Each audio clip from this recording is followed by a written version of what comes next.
One of the biggest and most valuable values of the Vineyard was this notion that everybody gets to play, that ministry is for everybody. And a lot of people don't know how much Carol was sort of the radical there, meaning the real person who really kind of held our feet to that fire off. And John had just walked off the stage after a magnificent, kind of time of ministry and was so happy that God was using him. And Carol said to him, "John, you've got to stop doing that." And John said, "Stop what? What do you mean? That was God really using me." And Carol said, "John, when you do that, you become a hero and no one else thinks they can play. And this is about us releasing everybody else to do what you're doing." We were so excited about the Lord at the beginning and still excited about the Lord, but it had turned into some kind of a religion for winners. There just wasn't any place for the weak. There just wasn't any place for the weak. The promises aren't just for elders or the older people or some that know the scriptures well, or the teachers, or the promise is for everybody, men, women, children. My girlfriend, Danielle, who's now my wife, invited me, and I'd been going to a really conservative church, and I wasn't raised in church, so I was the only church I knew. And she told me, "Don't dress up when you come on Sunday," and I didn't believe her. It wasn't until I was walking in the doors and saw the guy in front of me with flip-flops and ripped shorts that I decided maybe I should take my tie off. It felt like most of my Christian experience was trying to be something else.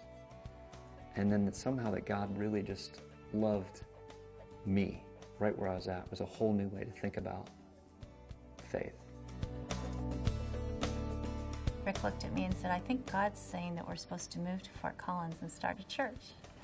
I wasn't quite sure that he had really heard God, but I thought we needed to investigate. So it was kind of risky, but we thought the risk of never doing it, we didn't want to get old and wonder if it was God, that outweighed what if we failed. So we decided the worst case scenario is if it wasn't God, we would just move back home and beg for our jobs back.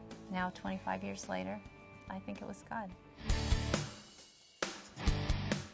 Our building was originally a lumber building. We bought an old roller rink. We meet in a big converted warehouse. A funky former Catholic church. We're in a very large building With a large sanctuary. Meeting at home, to a YWCA, to a rented space. We actually built our own building. We created a big living room. Large cafe because we really value relationship. A number of the ministries that we have at our church are the typical ones that you're going to see. A lot of discipleship classes. Bible studies, small groups, a lot of leadership training. They can get help with their marriage. Divorce care. A single mom's ministry. We have men's groups and women's groups. Wonderful children's ministry. teen and youth ministries. Different kinds of college ministries. We value healing, so we have a lot of recovery ministries. We believe very strongly in training or equipping the saints, so we have a discipleship training for all of our members. Most of that's geared towards people in-house. And then we have just a whole line of ministry that is extended towards those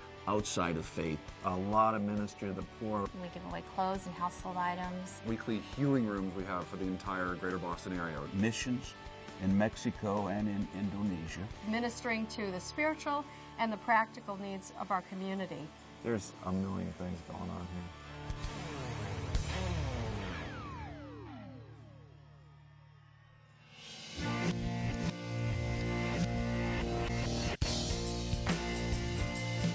She says there was a lady at the checkout counter, and there was a lady in front of her. She didn't have any money, didn't have a debit card, didn't have a credit card. The lady behind her says, "I'll pay for your groceries, ma'am. Just go ahead through and I'll write out a check." She turns around, she says, "Why would you do that?" And the lady says, "Well, at our church, they teach us to do kind things in a practical way." The lady looked at her stunned and said, "Well, where do you go to church?" She said, "Well, I go over here to the Vineyard Church." And the lady says, "I always wondered what you people did at that church." So my question is, was this lady on shopping mart or grocery store evangelism, or was she out living her life and intersected a moment when God was at work, she discovered it and went with the flow? The God of the kingdom is at work everywhere all the time. Our job and our joy is then to walk in that relationship, discover what he's doing, and then just participate in it.